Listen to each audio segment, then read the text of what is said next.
Et si votre enfant n'était pas en difficulté, mais simplement brillant autrement? Regardez ces livres, Mamadou et Bineta, Tintin, tous ces livres ont bercé mon enfance. Ils m'ont fait rêver.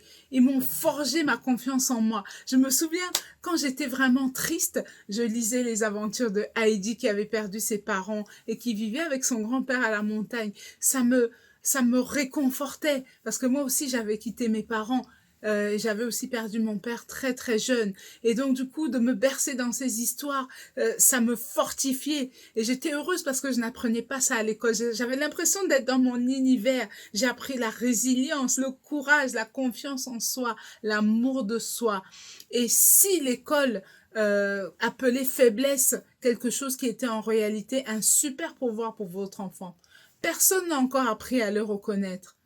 Regardez, on nous a longtemps fait croire qu'il existait une seule forme d'intelligence. Moi-même, je pensais que si je n'étais pas bon en maths, alors j'étais vraiment la pire fille de la Terre. Mais ces bonnes notes, celles des mathématiques, celles des premiers de la classe. Mais sachez qu'en 1988, moi je l'ai appris bien plus tard, Howard Gardner a bouleversé cette vision réductrice. Et ça m'a soulagée aussi pour l'éducation de mes enfants. J'ai appris tellement moins de 10 ans qu'il y a 8 formes d'intelligence. L'intelligence linguistique, logico-mathématique, corporelle kinesthésique, musicale, interpersonnelle, intrapersonnelle, naturaliste, spatiale. J'ai même moi-même appris à me connaître. Donc peut-être que votre enfant n'est pas si mauvais en maths que ça. Peut-être que c'est un futur artiste. Peut-être qu'elle n'aime pas lire. Peut-être qu'elle elle comprend profondément les émotions des autres. Et ça, c'est très, très important.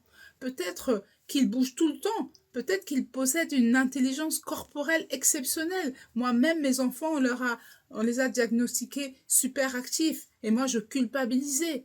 Alors, combien d'enfants grandissent en pensant qu'ils ne sont pas intelligents? Simplement parce que leur intelligence n'a pas été identifiée. Et si vous pouviez changer cela dès maintenant et être rassuré une bonne fois pour toutes en tant que parent. Parce que c'est pas facile le rôle des parents. Hein. Les 8 pouvoirs de l'intelligence, les 8 super pouvoirs, ce n'est pas un simple livre.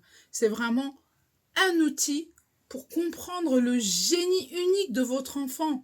Vous allez pouvoir identifier ses forces naturelles. Vous allez pouvoir stimuler ses talents à travers des histoires captivantes. Vous allez pouvoir lui redonner confiance en lui et surtout créer des moments parents-enfants puissants. Parce que chaque intelligence est expliquée à travers une histoire immersive et puis un résumé clair à la fin, des petits jeux parce qu'on apprend en s'amusant et des exercices concrets pour les parents, pour accompagner les parents, parce qu'il n'y a pas de manuel de parents finalement. Imaginez votre enfant qui comprend ses forces, qui se sent valorisé, qui développe sa confiance en lui, qui va grandir avec fierté et qui va découvrir que finalement il est unique et puis précieux. Voyez ? L'enfance ne dure pas éternellement. Chaque année où un talent n'est pas nourri, c'est une année qui ne reviendra pas. Le temps que vous ne passez pas avec votre enfant, vous ne pouvez pas, vous ne le rattraperez pas. Vous ne pouvez pas contrôler le système scolaire, mais vous pouvez offrir à votre enfant un regard vraiment différent.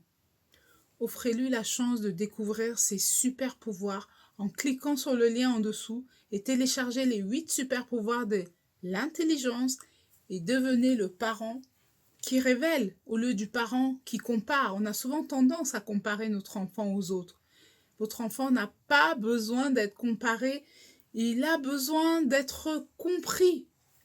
Donc si toi aussi tu veux comprendre ton enfant, clique sur le lien ci-dessous et on se retrouve dans les 8 super pouvoirs de l'intelligence.